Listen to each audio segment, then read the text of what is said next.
that recording? All right, is it recording now? Take me to the latest project. All right, here is our latest project. I would like to say this kind of embodies what Reparadise is about, where we took an original 1990s VW and threw some major technology at it without disturbing its original flair. And I think we do that with Airstreams and just kind of timeless design, right? So the first thing we did is we got rid of the stupid windshield wipers on it. We stuck some cardboard on here with some tape. Yeah, because this is a very earth-conscious move. Yeah, the client wanted to have a Dometic cooler added in here. It's baking in the sun out right now. We're running at about 34 degrees. We added a new Loncoin floor to it with a kick panel and grip tape. And powering this fridge is a 105 amp hour Li-ion battery. So typically on the Westfalias, people will put the battery inside of this closet down low, or they'll put a 50 amp hour unit behind the seat. That's just enough to run one of these. But we also added the heaters. Right here, there's a propane heater, Propex. And inside of here is the start of some of our electrical upgrades. So there's a NOCO trickle charger in there, and there's also an inverter. And both of those will run off of shore power or the battery. So this outlet right here is powered off of the battery through the inverter. Future mods, there's going to be a mount right here for a fork mount, and this client wants to be able to charge their electric bike off of the battery. This lower outlet is active, but it's plugged into shore power, so you still have those two. Originally there was an ugly brown outlet here, and there was a circuit breaker built in. We added some USB guys on there. And then underneath here, and this false wall, Chance, our electrical genius, did a real good job of packing everything into this small space, keeping the chi flowing freely. On the wall right here is a Redarc DC to DC charge controller that is also the solar controller. Right here is our DC distribution box, Blue Sea.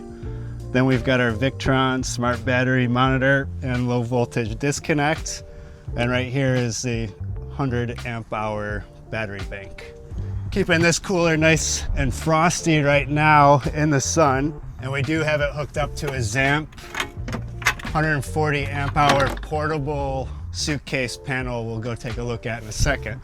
So going back to modifying the vehicle and keeping it looking like it was never modified, we can check out our switch panels over here. We're custom fabricated in the shop. Here's the thermostat for the heater. And then over here, we've got all of our switches, and we actually added LED lighting to this. There's a strip up here above the tent. And then we've also got a flush mounted strip above the galley. It's all strobe light in the... Yeah, is the frames per second are probably off here. We'll kick them. So originally there was one light right here, and we moved that light into the closet. So now there's a light in the closet. It's keeping the originality of the trailer alive. We're actually doing some sound system stuff coming up next. But underneath here now is a puck light, and these are on a three-way switch, and there's a switch on the back. It was always dark back here whenever they were camping or had to get stuff out of the trunk of the van. All lit up back there. Victron battery management system. Batteries are sitting at 13.2 volts. Actually charging the batteries and running that cooler, no problem. Again, you can see how that almost looks like something that Westfalia would have put in here back in the 90s. Put a new propane tank on it from VW Westy. Here's our solar port underneath here and the exhaust for the propane heater. Okay, so when I first passed by this door card, you can see the original Volkswagen speaker grille.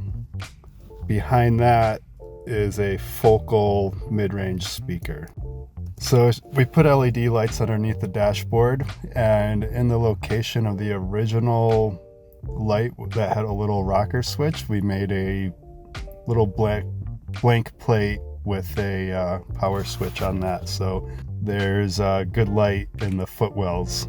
Underneath the driver's seat where the auxiliary battery used to be, we built a custom box, and there's a little 6.5-inch subwoofer in there. So this has a 4-channel amp, and it's split. The subwoofer gets a signal from the 4-channel. The other channel goes to the front speakers, which is in the door and also on the dash. So here I'm showing the L-track that was installed, and you can actually see the power source for the cooler over on the side there. So L-track goes all the way around. There's all of our electrical stuff, including the battery. So again, up front, we're seeing tweeters. And here's a cool view of the seat as I set the camera down to do something. I don't know, maybe grab the light. We'll see what we got going on here. Any minute now, pick up the camera, bud. Okay, there we go. And here's the Blaupunkt 90s looking head unit, which is a fully functioning MP3 player and audio unit. I don't know what I'm doing now with the camera. It seems the video just seems to have ended. No, that's it. I ended it. So again, on those door cards, we kept the original speaker covers. I actually cut the old speaker out, and then behind the door is a recessed speaker. So pretty cool system. In this VW, you would never know it has a fully upgraded sound system. All the speakers are hidden behind kind of factory looking stuff, including that 90s looking Blaupunkt. So there we go. So this vehicle's seen some nice improvements, and it's gonna be, this guy's owned it since new, and he's probably gonna run it forever. That's it. You got anything to add? Got a conclusion? Yeah, this thing's showroom condition, taken to the next level at Reparadise. Not just trailers, do it all.